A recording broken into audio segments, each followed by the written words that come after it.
This is politics front and center. Is this the trailer before the main picture begins in a few months from now, which is the battle for Bengal? So first, let's bring you the logic of the Enforcement Directorate as they have put out in a statement in response to the TMC's allegations, in response to Mamata Banerjee's sort of allegations as well as conduct that we saw today at the IPAC chief's office. Now, the ED says its case is based on a CBI FIR allegedly linked to illegal mining and pilferage of coal from the leasehold area given to Eastern Coalfields Limited, or ECL. The mines were given in certain parts of West Bengal, and the CBI had filed a case against ECL and certain individuals associated with the TMC back in 2020.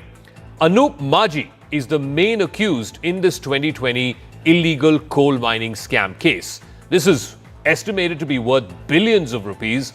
The ED has alleged that Anup Maji was running an organized syndicate involving illegal mining, and he was using that as a pretext for actually theft of coal.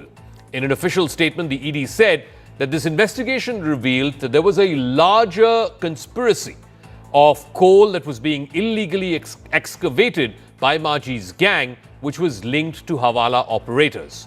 One such Hawala operator is believed to be linked to the layering of proceeds of crime of coal smuggling, which has facilitated transactions of tens of crores of rupees to the IPAC, which is the Indian Political Consultative Private Limited, which is a political consultancy firm. It was founded by Prashant Kishore. He, of course, divested from it, and they have been consulting for a number of political parties, including the TMC.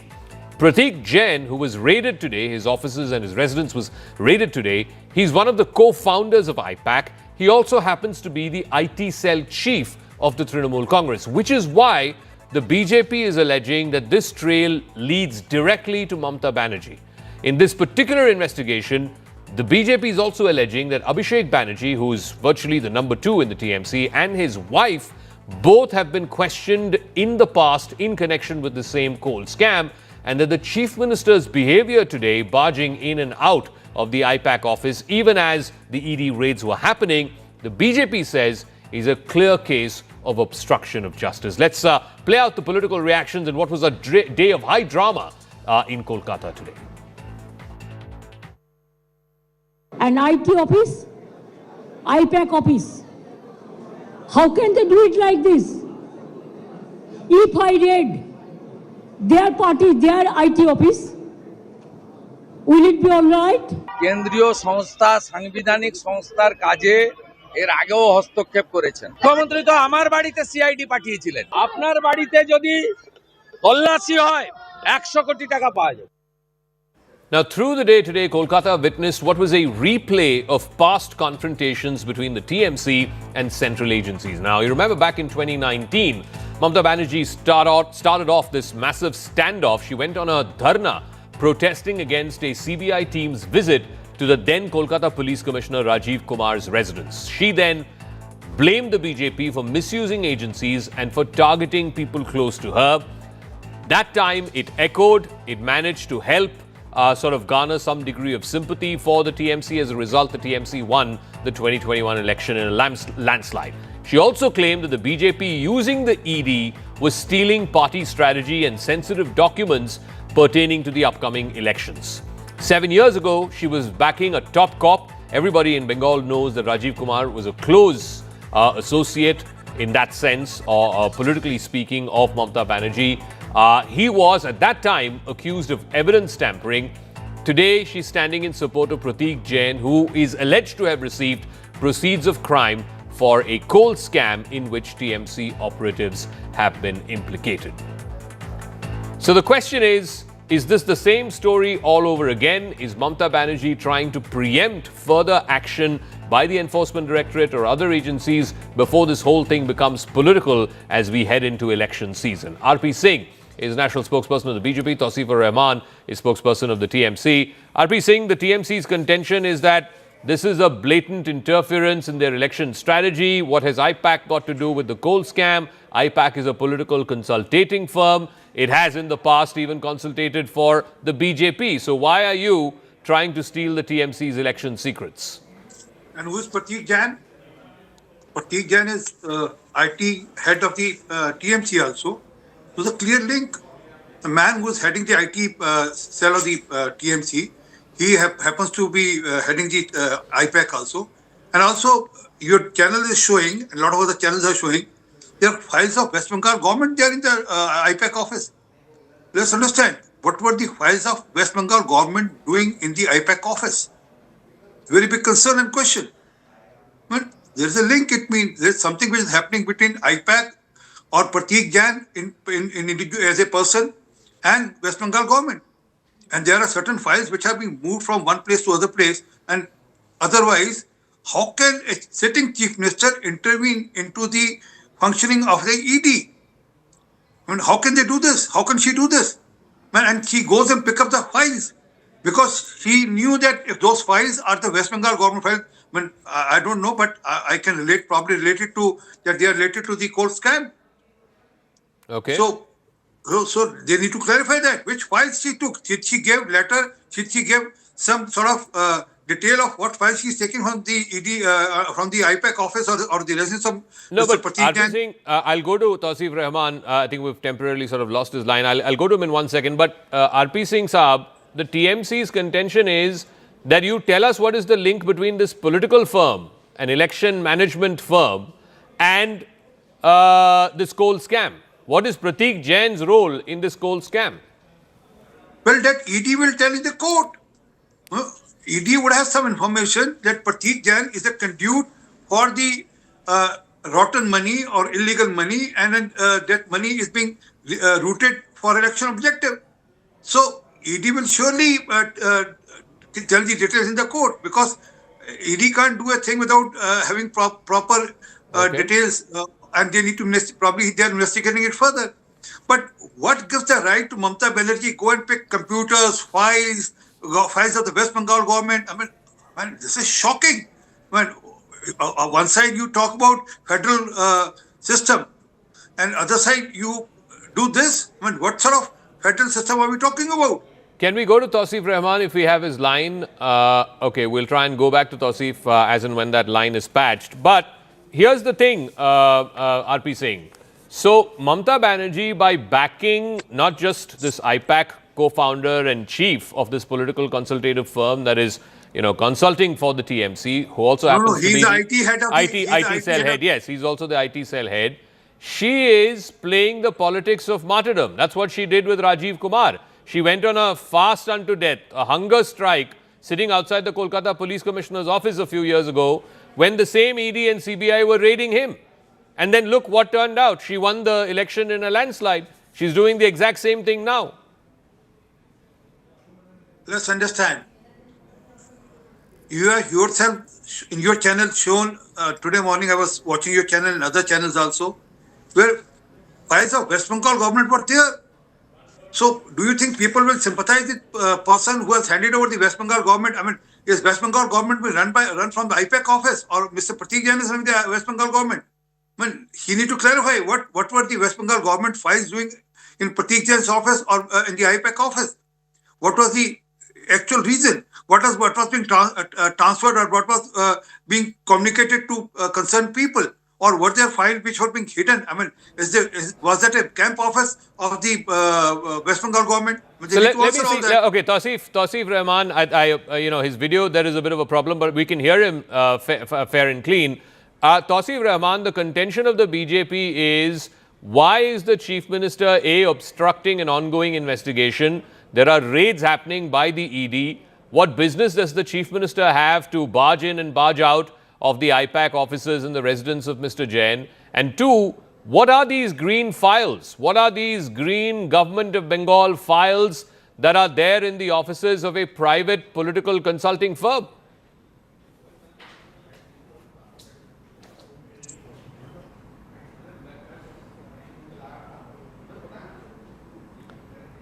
Okay, let's do one thing. We can't hear Tausif. I'm going to ask our producers to connect him on the phone if there's a problem with his video. Let's try and get Tausif on the phone. Meanwhile, I want to bring out again this sort of what Mamata Banerjee has been alleging for a number of years now, in a number of instances now, that the BJP is using IT, ED, CBI, etc. for political purposes. But at the same time, you cannot have a sitting chief minister obstructing an ongoing investigation, which is what seemingly it appears on the face of it, what she did today. Can we go to those pictures full frame? Now, this is eerily similar to the stand that she took 5 or 6 years ago when the Kolkata Police Commissioner, at that time, Mr. Rajiv Kumar, who later on went on to become the DGP of West Bengal Police, it's the same stand that she took. It was a police officer, an IPS officer who was being raided. There you go. She took a 70-hour fast unto death right opposite the police commissioner's office. And then we don't know what happened to that case. That case seems to have gone to the cold storage. But politically, the dividends of that were politically reaped by Mamata Banerjee because she managed to create the politics of victimhood. She managed to create the politics of martyrdom, which then got her sympathy when the elections rolled around a year and a half later in 2021. Of course, everybody knows the results of the 2021 elections. It was a landslide for the TMC. So she is trying to cough up the same political playbook today. Yesterday it was Rajiv Kumar. Today it is Prateek Jain. She's trying to make a political victim or a political martyr out of these close associates, thereby trying to wring sympathy amongst the Bengal electorate. Okay, Tausif is now through. Tausif, please answer those two questions. Why is she obstructing justice? And two, why are there government files in the offices of a private company? Zakka, I'm so sorry for the technical glitch, but again, this ED is just following the instructions of BJP. I mean, why these raids are always during elections, Zakka? We have some very concerned things. The intention is clear to harass TMC, but they are daydreaming.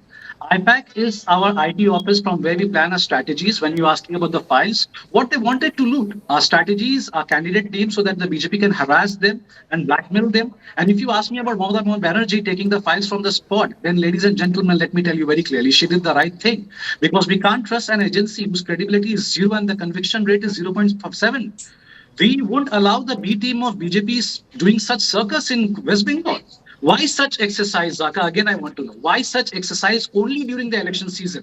Basically, one second. I think, because of the audio issues, maybe you didn't hear me. The ED has put out an official statement. The ED has put out an official statement saying that this is an ongoing investigation. The first FIR in this case was filed by the CBI in 2020, 5 years ago. All right.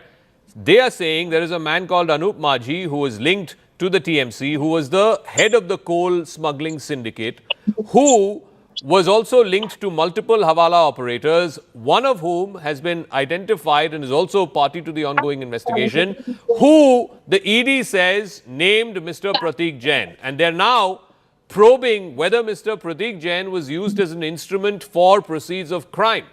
The job of the ED is to find if individuals have been used as instruments for diverting proceeds of crime. That's the contention. They put this out in an official statement, by the way. This has come from the Enforcement Directorate's Twitter handle. Official statement. But Zakka, the problem is then why the raid in IPAC office?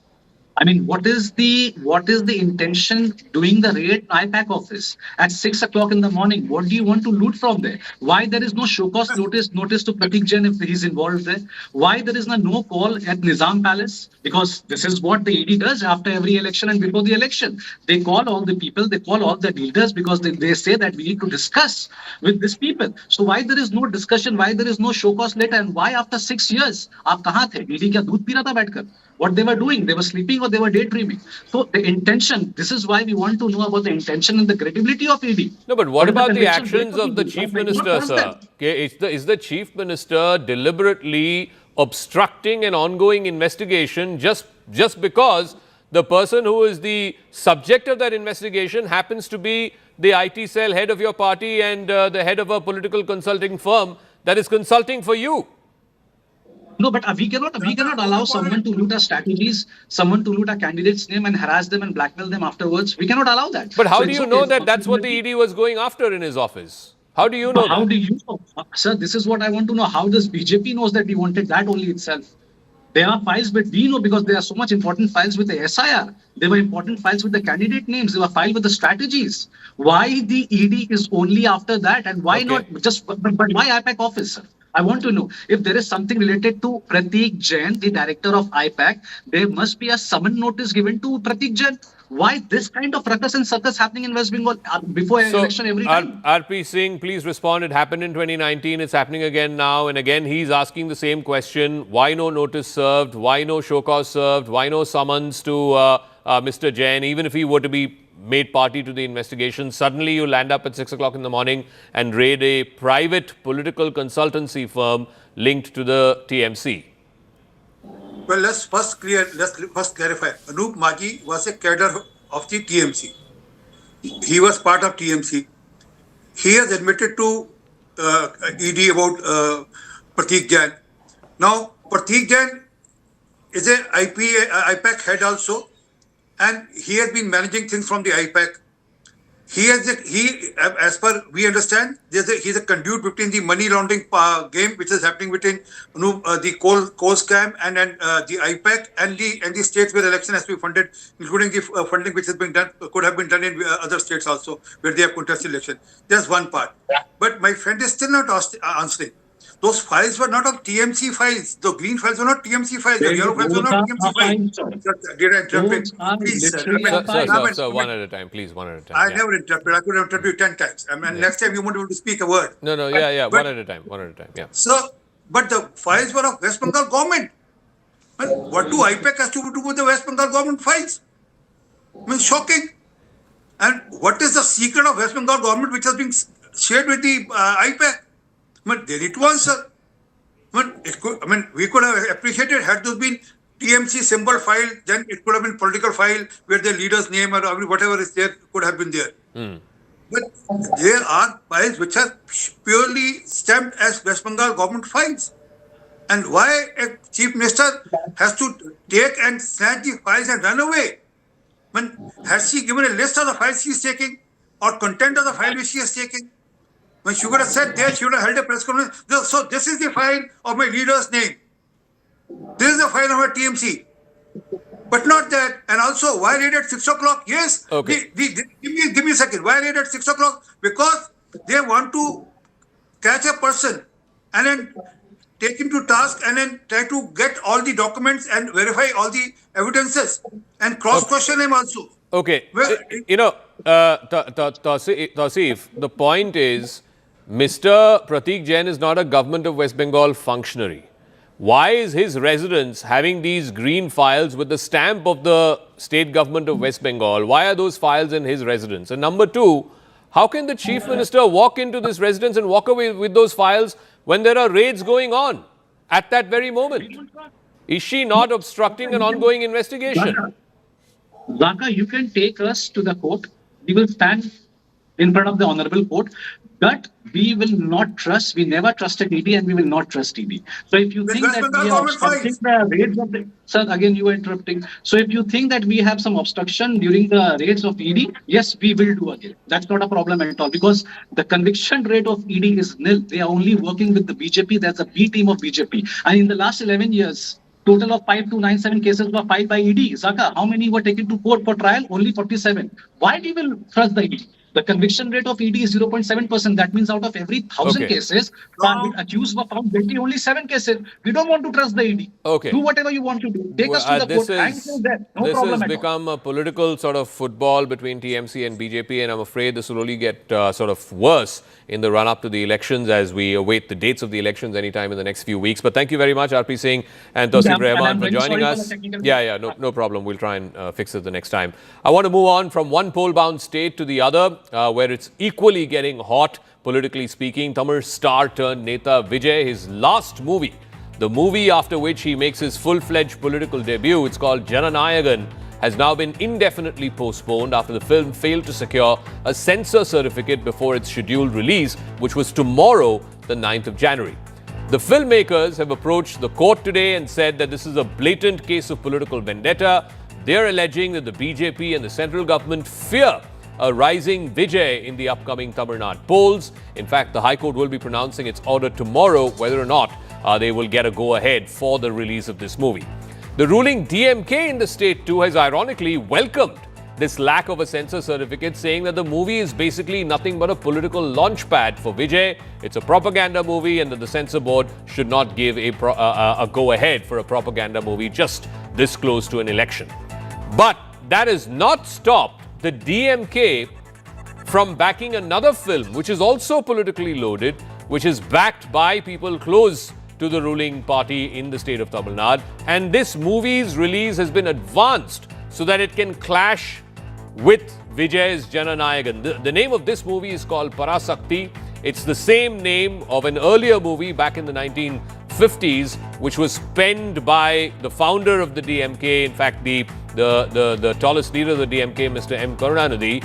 It was the movie that launched the legendary thespian of Tamil cinema, Sivaji Ganesan. It's the same name, and clearly it's also a politically loaded film. So the DMK doesn't have a problem in backing that film, but uses the logic of political propaganda to stop or at least welcome the stop or the lack of a censor certificate for this other film helmed by Vijay called Jananayagan. So the question is, why this double standard?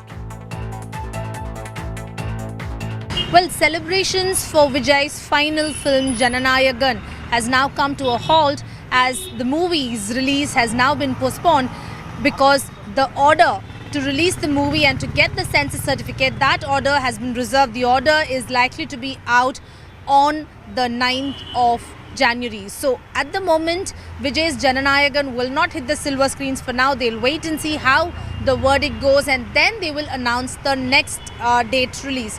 However, politics over Jananayagan's release being postponed has now snowballed, with the Congress now coming out and backing Vijay. In fact, alleging that it's because of the BJP that Jananayagan movie is yet to receive the censor certificate.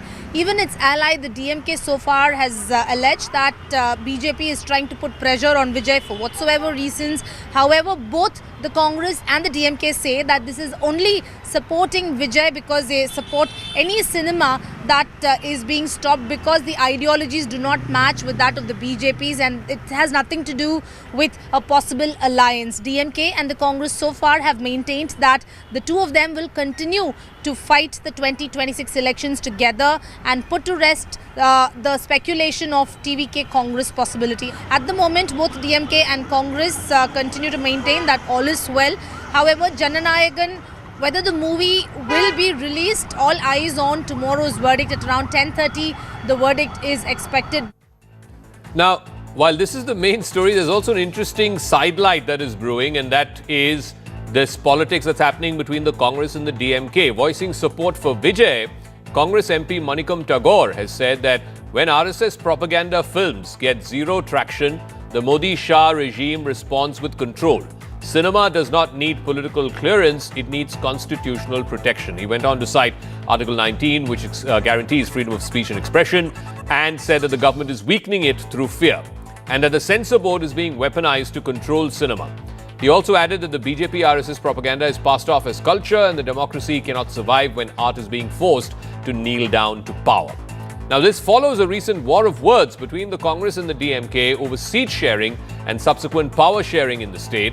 A few days ago, the same Congress MP had put out a cryptic post highlighting that the time has now come for sharing power and not just sharing seats. In response, the DMK told the Congress not to open a chapter that has long been shut. Manikam Tagore went on to say that no party can win elections without an alliance, particularly in Tamil Nadu. The DMK is hit back by saying that for the sake of alliance, they contested fewer seats in 2024 than in 2019, and therefore the understanding of the ground reality is absolutely essential. So is there a plot within a plot that is brewing here? Let's listen into some political reactions and I'll go across to our guests. I don't know, it must be some pressure from it. Obviously, it seems to be a pressure from the BJP because a movie runs for 2.5 hours and a team of people are going to sit and watch the movie, and wherever there is cut, they will immediately note. And they will instruct the producer to cut those people and give a certificate. I don't know why a certificate is unnecessarily delayed for a movie. Trying to talk about Jananayagan issue and extending support for Jananayagan's issue clearly indicates us the desperation levels of Congress have risen sharply, and coming days it might not be a surprise that one faction of Congress blatantly extend their supports for TVK and start campaigning for TVK. Okay, let's go for a quick face-off on this. Selam Dharanidharan is spokesperson of the DMK. Veera Vignesh is spokesperson of the TVK. Dharani, it's quite ironic that the DMK, which champions, freedom of speech, freedom of expression, used cinema as a big vehicle during the Dravidian movement, is now suddenly opposed to a film because you think it's a propaganda film, you think it's just used to launch Vijay's political plunge, etc. And you have no problems backing another movie which is also, some would say, equally political propaganda. Sir, we are not backing any movie. Who are we to back any movie? Do we have any rights or control over the censor board? Censor board is the union government run. As we know, the union government's tactics, ED, CBI, income tax, are the wings of the BJP party. If they want to stifle any strong leader, they have been using CBI, income tax, and ED. And here they want somehow, because their vote share is going to be less than 20% ADMK, BJP together, they think they can save their face if TVK and several other parties will join them. It is a blackmail tactic. The censor board has banned. What is that if someone in the DMK says or does not say? How does it matter here? Why are your leaders then saying, oh, this is a political platform, this is just being used as a launchpad for his political career? You heard our senior spokesperson. You just played the senior, or rather the head spokesman of the DMK party, senior leader TK Sirangovan, clearly said we have no issue with the movie being played. Okay. Our only issue is that it's a BJP that is doing politics. Why is that I should have problem or anyone else should have problem? If DMK the party believes in free speech, right? Censor board has a criteria. I haven't watched the movie. If it fits the criteria, okay, then the movie should be released. And it is supposed to be an action movie, I assume. Okay. So they have suggested with the cuts. No, Jananayagan literally means people's leader. So I guess there is some political sort of messaging there as well. No. See, Zakka, we all know anything.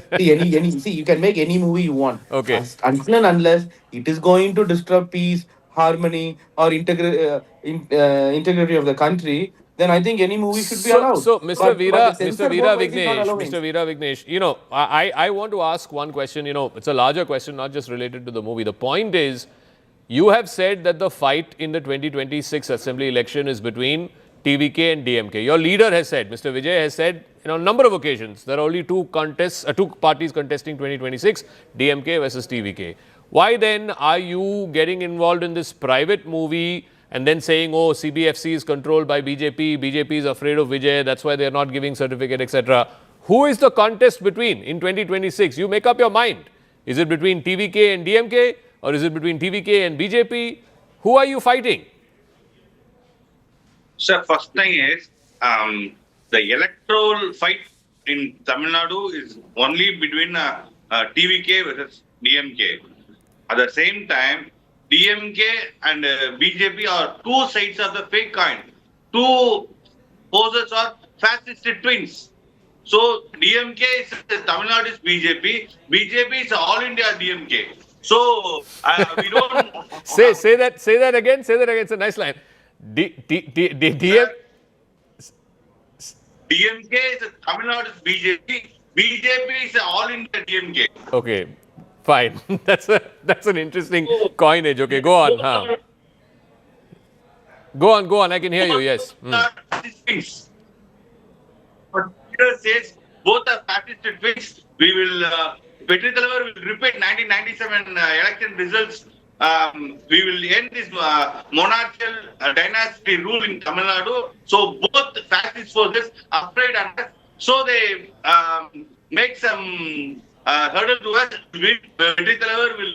Okay, so you have said, Mr. Vignesh, you have said both DMK and BJP are two sides of the same fascist coin. Okay, we've lost that. But let Dharni respond to that. You both are A team and B team. That's what he's basically saying. Basically, it's very simple. Whenever there's vacuum, the vacuum will be, people will try to fill the vacuum. Right now in Tamil Nadu, the opposition spaces is vacant. Until Jayalalitha was there, DMK and ADMK used to be the ruling or the opposition party. Now that after Edappadi, ADMK has become weak, beyond recognizable.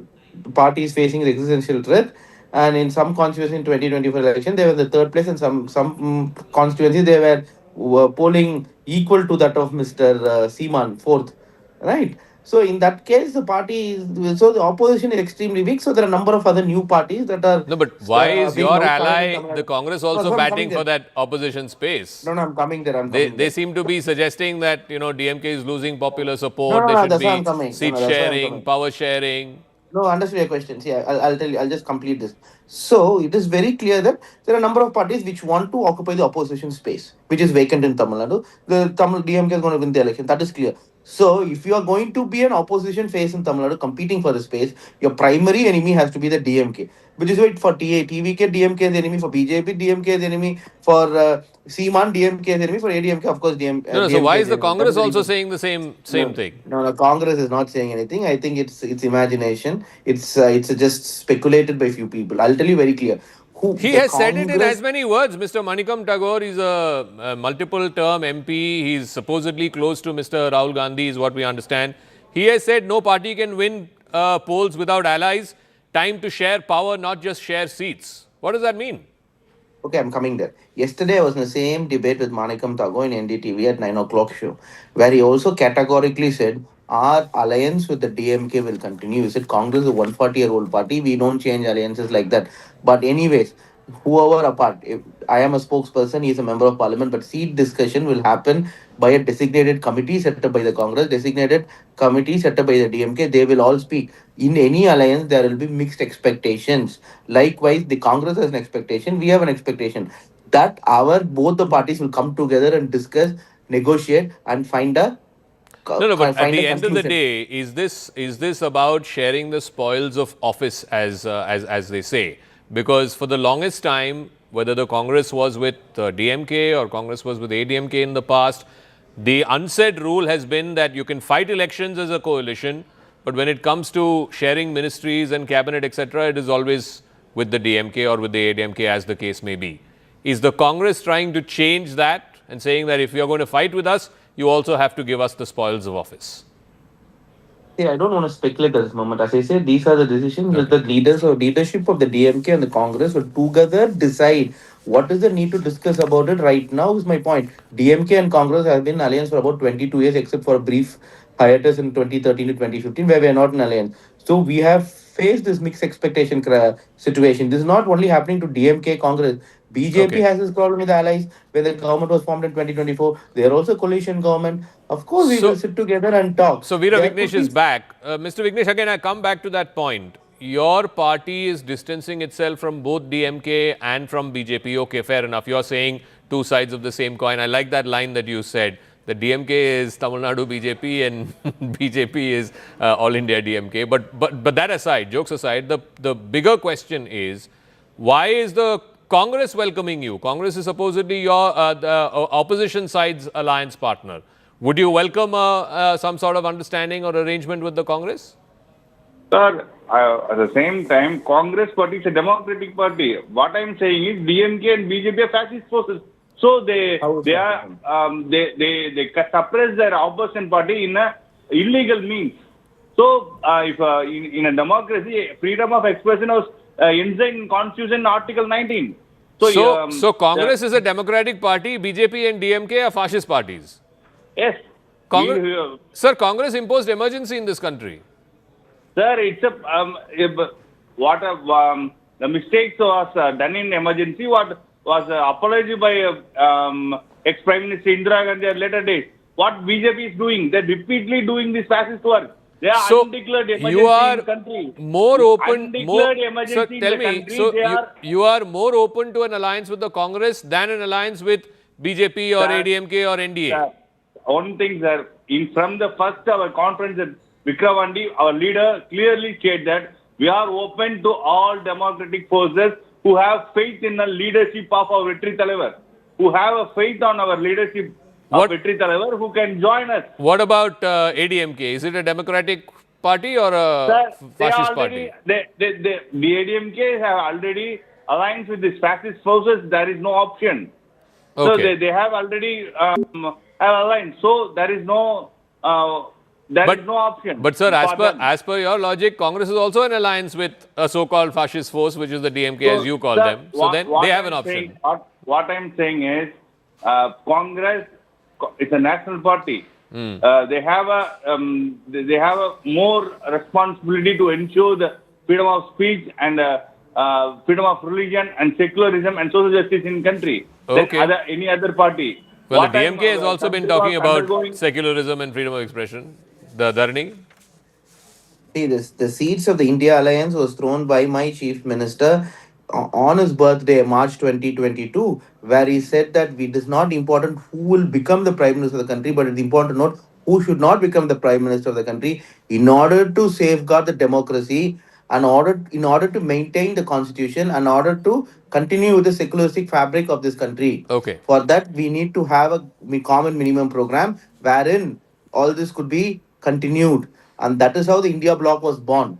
So to say all this is just for short-term political gains, because TVK unfortunately has not got a single alliance partner. So now desperate for alliance partner. We'll see how this plays out in the next few months as the battle for Tamil Nadu hots up. Thank you very much, Veera Vignesh from the TVK and Selam Dharnidharan from the DMK. It is really election season dawning upon us. Well and truly, we're going from one electoral state to another, from Bengal to Tamil Nadu to now Kerala, where again a political storm has escalated, this time over the Jamaat-e-Islami in Kerala, after senior CPIM leader A.K. Balan claimed that if the Congress-led UDF came to power, then the Home Department would be handled by the Jamaat-e-Islami. Speaking in Palakkad, Mr. Balan said that such a situation would lead to not just one or two Marad-style riots, but also alleged that the IUML, which is a junior partner in the UDF, and the RSS were taking positions that would actually facilitate these riots. The remark drew sharp reactions from Kerala leader of the opposition, V.D. Sadishan, who said that the left leader's remarks were akin to the BJP and Sangh Parivar's strategy to create divide between the majority and minority communities. He further went on to say that the agenda of the BJP and the RSS were to use Balan's statement to trigger anti-Muslim sentiments for electoral gains. Kerala BJP chief Rajiv Chandrasekhar said that this is a dangerous trend in Kerala politics, contending that this was a symbol of growing influence of radical organizations like the PFI, SDPI, Jamaat-e-Islami. He also said that it's the same ideology that now controls the Congress party. Now, the Congress-led UDF has had some engagements in the past with Muslim parties like the Welfare Party of India as well as Jamaat-e-Islami linked groups. But of course, the single largest Muslim party that they've had almost an uninterrupted alliance with for a number of years now, the biggest Muslim party in Kerala, is the IUML. But with these other parties, it has largely remained either issue-specific or region-specific. In the 2020 December local body elections 5 years ago, the Welfare Party of India, which was widely regarded as the political outfit of the Jamaat-e-Islami, made some electoral gains. The WPI won 3 seats in Mukkam, while the UDF-WPI alliance secured 15 seats overall. In Kodiyatur, which is a left-ruled Grama Panchayat, it was wrested by the UDF with the support of 2 WPI members. In Malappuram, the UDF captured 2 Gram Panchayats with WPI backing. And just ahead of last year, in fact 2024 Lok Sabha elections, the Kerala unit of the WPI publicly announced its support for the Congress-led UDF.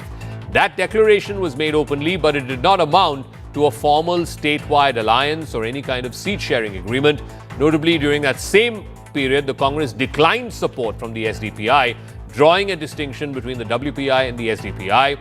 During the Nilambur by-election last year in June 2025, the Jamaat-e-Islami once again extended its support to the UDF.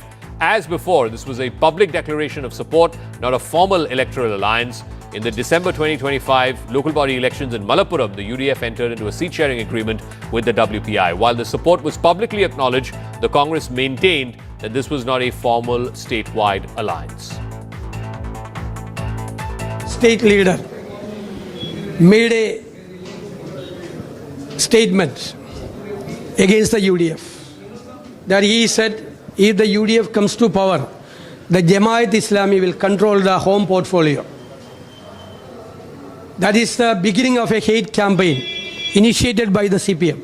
Growing influence of parties and organizations like the Jamaat and the formalized alliances that Jamaat-e-Islami is having with political parties like the Indian Union Muslim League, which are in effect controlling the Congress, are a matter of concern for every Malayali. And now to some international news now. US President Donald Trump has been emboldened by the Venezuela operation in which he ousted the Venezuelan President Nicolas Maduro. In fact, extricated him from Venezuela and brought him all the way to New York to stand trial. Now he's going after Venezuelan oil tankers. In this case, there were two of them. One of them happened to change their flag to a Russian flag. One was apprehended off the coast of Venezuela. The other was apprehended off the coast of the Arctic Sea. So why is Trump going after these Russian or Venezuelan oil tankers, one off the coast of Venezuela, the other off the Arctic Sea? What message is he ultimately trying to send to Vladimir Putin, the president of Russia? After the capture of former Venezuelan President Nicolas Maduro, Trump is now explicitly saying to the rest of the world, he's used as many words to say this, that the Western Hemisphere happens to be that of America and no one else will be allowed to do business without America's terms and conditions in the Western Hemisphere. He now says that America will control the flow of oil in Venezuela, who it sells that oil to, at what price it sells, what are the price caps, and what are going to be the terms and conditions of that oil trade. Trump wants Venezuela, which has the world's largest known reserves of crude at over 300 billion barrels. Trump has said again in as many words just a couple of days ago that he expects Venezuela to literally surrender anywhere between 30 to 50 million barrels to America. That would be roughly worth anywhere between $3 to $5 billion. And if that were to happen, and it likely will, maybe not immediately, but certainly once America takes control of what is a state-owned petroleum sector in Venezuela, then that would immediately crash the price of global oil.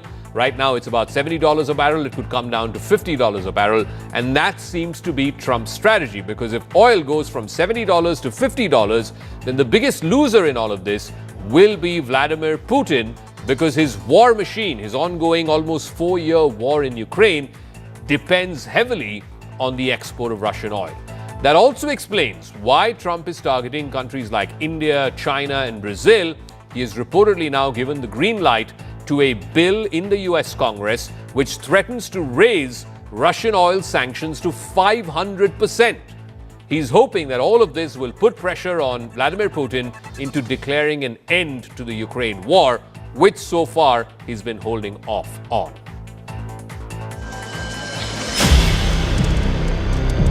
This is not business as usual with Moscow. For the first time in years, the United States has forcibly taken control of a Russian-flagged oil tanker on the high seas. It happened in the shadow of the Venezuela invasion, with Russian military assets nearby, and it raises a big question. Why is Donald Trump taking on Vladimir Putin now? U.S. authorities say it was part of a shadow network moving sanctioned oil linked to Venezuela, Iran, and Russia. After weeks of pursuit, U.S. forces boarded the vessel in the North Atlantic between Iceland and the British Isles. The tanker had refused boarding in the Caribbean. It changed course, name and flag mid-voyage. This was not a snap decision. U.S. forces tracked the Marinera for nearly 2 weeks through storms. Dark zones where tracking data vanished. The Coast Guard tried to board it once. The ship allegedly fled. On Wednesday, special forces finally moved in. Helicopters overhead and judicial seizure warrant in hand. The tanker was taken without shots fired.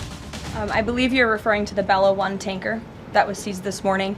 The Department of Justice and the Department of Homeland Security, in coordination with the Department of War, did announce that seizure this morning for violations of U.S. sanctions. I've spoken about the enforcement of our sanctions policy at the podium prior to the new year, and this administration is going to fully enforce the sanction policy of the United States. Russian military assets were nearby. A submarine, naval vessels in the general vicinity. There was no confrontation, but Moscow was present, and U.S. went ahead anyway.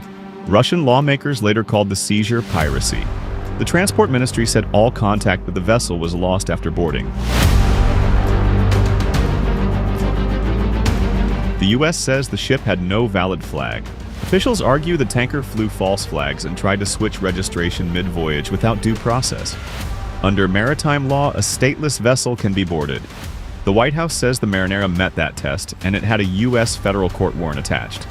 Washington says the crew could face prosecution. Step one is the stabilization of the country. We don't want it descending into chaos. Part of that stabilization, and the reason why we understand and believe that we have the strongest leverage possible, is our quarantine. As you've seen today, 2 more ships were seized. We are in the midst right now and in fact about to execute on a deal to take all the oil. They have oil that is stuck in Venezuela. They can't move it because of our quarantine and because it's sanctioned. We are going to take between 30 and 50 million barrels of oil. We're going to sell it in the marketplace at market rates, not at the discounts Venezuela was getting. That money will then be handled in such a way that we will control how it is dispersed in a way that benefits the Venezuelan people, not corruption, not the regime. Russia rejects that outright. It says the tanker was granted temporary permission to sail under the Russian flag on Christmas Eve. Under the UN law of the sea, Moscow argues that no state can use force against a properly registered vessel on the high seas. Russia is demanding the return of its nationals aboard the ship, and it says the seizure violates international law. Незаконное формирование, это корабль, если вот брал Марина, это корабль береговой охраны США. Причем, где береговая охрана, где берег и где тысячи миль. Он шел две недели. The Marinera was not alone. Within hours, U.S. forces boarded another tanker, the Panama-flagged supertanker M. Sofia in the Caribbean. That ship was carrying Venezuelan crude. Its transponder was off and its route masked. U.S. officials call it part of the same ghost fleet. It was the fourth tanker seizure in recent weeks. This is where Russia enters the picture. The tanker flew a Russian flag. Russian vessels were nearby and Moscow is already under oil pressure because of Ukraine. At the same time, Trump has greenlit a bipartisan bill to sanction countries buying Russian oil. Oil is the backbone of Putin's war economy.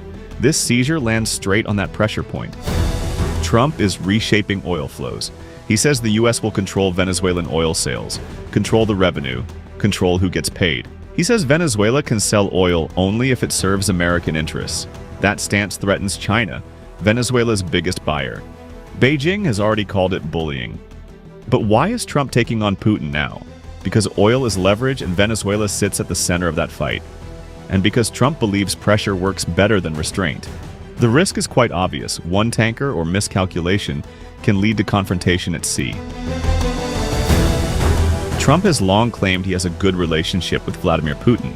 This move tells a different story. The U.S. is now willing to enforce sanctions anywhere in the world, against any flag, even with Russian military assets nearby. The U.S. has time and again proven that this is about control of energy, supply chains, and showing who sets the rules.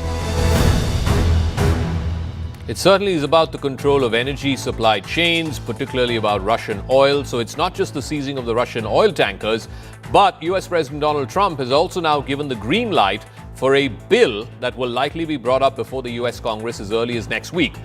This bill, which has been moved by Trump acolyte and Senator from South Carolina, Lindsey Graham, aims to punish countries like India, China, and Brazil, who are big importers of Russian oil.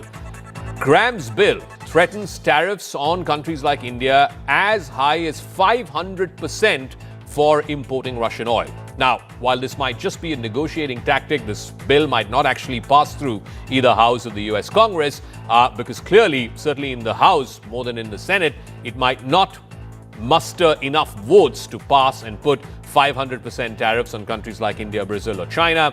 It is absolutely clear as daylight, that Trump is using Russian oil as a bit of a bargaining chip.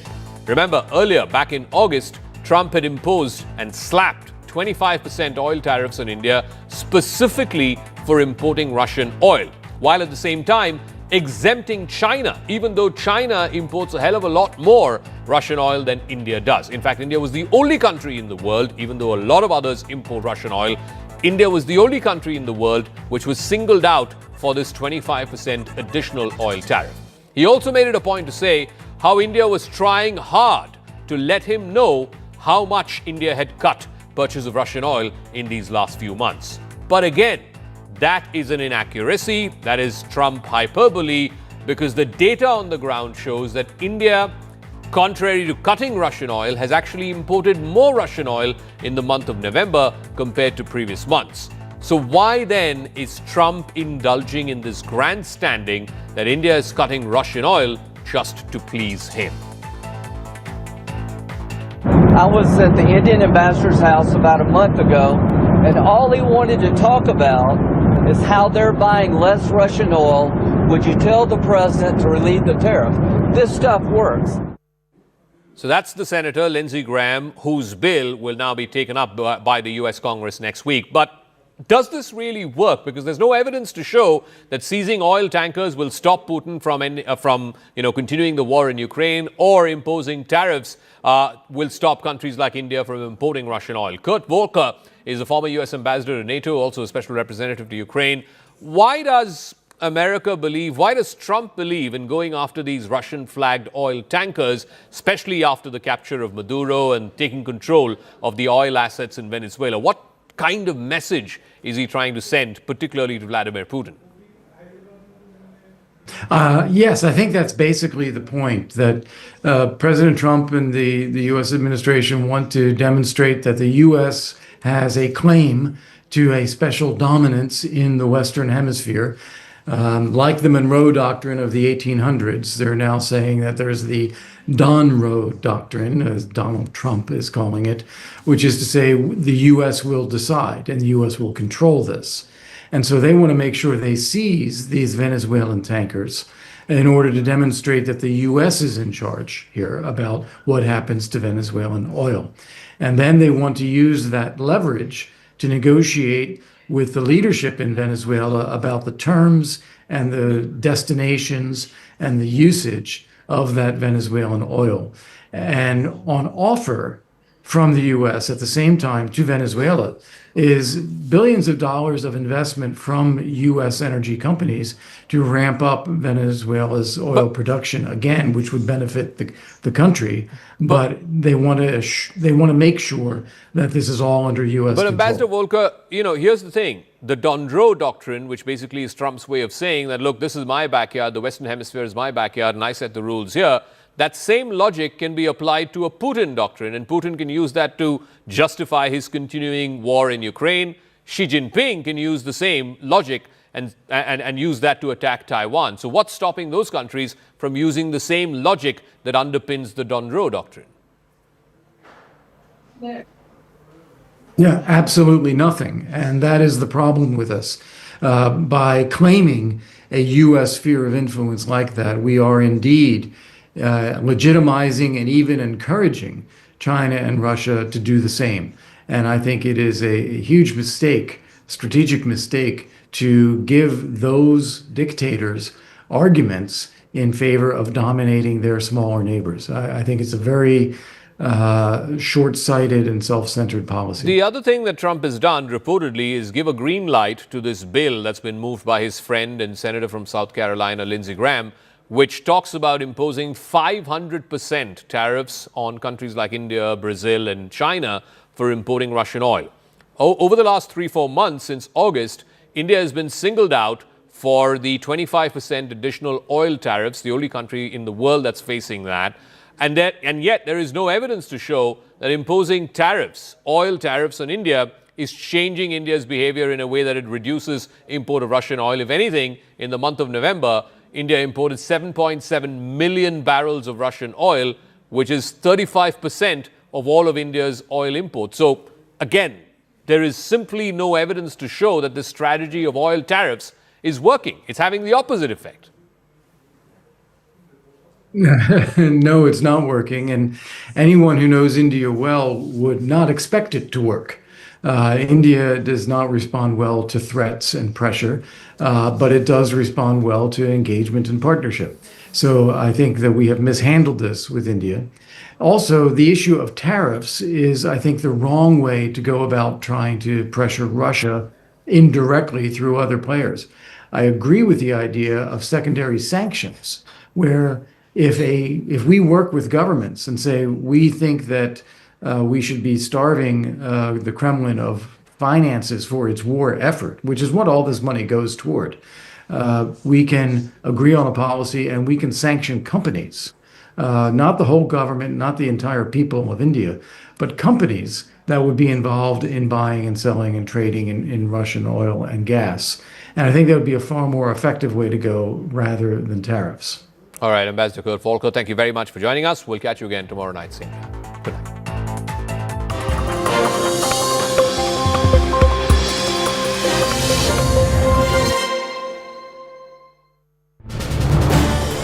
This is News 18 Network.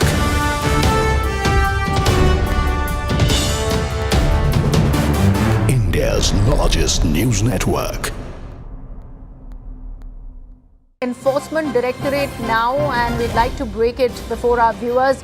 ED Headquarters Unit is currently conducting search action at 10 premises, and this is to do with the searches at the IPAC premises in West Bengal and Kolkata. 6 in West Bengal, says the ED. 4 are also in Delhi under PMLA in connection with the coal smuggling syndicate led by Anup Maji, used to steal and illegally excavate coal from ECL leasehold areas of West Bengal. The search action was taken in a peaceful manner. This is what the ED says, till the arrival of the Chief Minister of West Bengal, along with the police personnel and officers of West Bengal administration, who forcibly removed physical documents and electronic evidences in 2 of the premises. So the ED is putting out with every possible detail, mentioning about the disruption that was caused by the West Bengal Chief Minister, who not just entered the premises while a live raid by ED was being conducted. The ED is also accusing officially that the Chief Minister took away certain documents which were part of the investigation process, which eventually the ED had to seize. My colleague Anshul continues to be with us. Anshul, official word by the ED putting out the statement, directly also accusing the Chief Minister of what she's done. Well, yes, the Enforcement Directorate has gone ahead and put out this statement on social media and have also released this entire statement in which they have said that the entire raids were actually going on peacefully right before the Chief Minister arrived over there and went ahead and disrupted the entire raids that were being conducted by the Enforcement Directorate. It has also been alleged from the side of the Enforcement Directorate that some documents have been taken by Mamata Banerjee herself, and which could actually disrupt the entire investigation and which could disrupt the entire raids as well. So a big claim being made by the Enforcement Directorate that after the Chief Minister of West Bengal reached over there at the residence of Prateek Jain. Look at all of these platforms and the kind of rights that the gig workers are demanding. If you just look at the average work that gig workers do, the average work as per the biggest kind of e-commerce platforms, average work in 2025 was 38 days a year. The average hours a day is just 7 hours. Only 2.3% worked over 250 days, no assigned shifts or areas. Given the loose nature of the work itself, can the gig workers demand these many safety nets when it comes to these kind of platforms? I think that we need to look at it slightly differently. Okay. Let's look at it from the point of view of how these unicorns are actually raising their valuations and raising the expectations of these workers, however few days that they work. In fact, to my view, for these brands, for these large companies, it is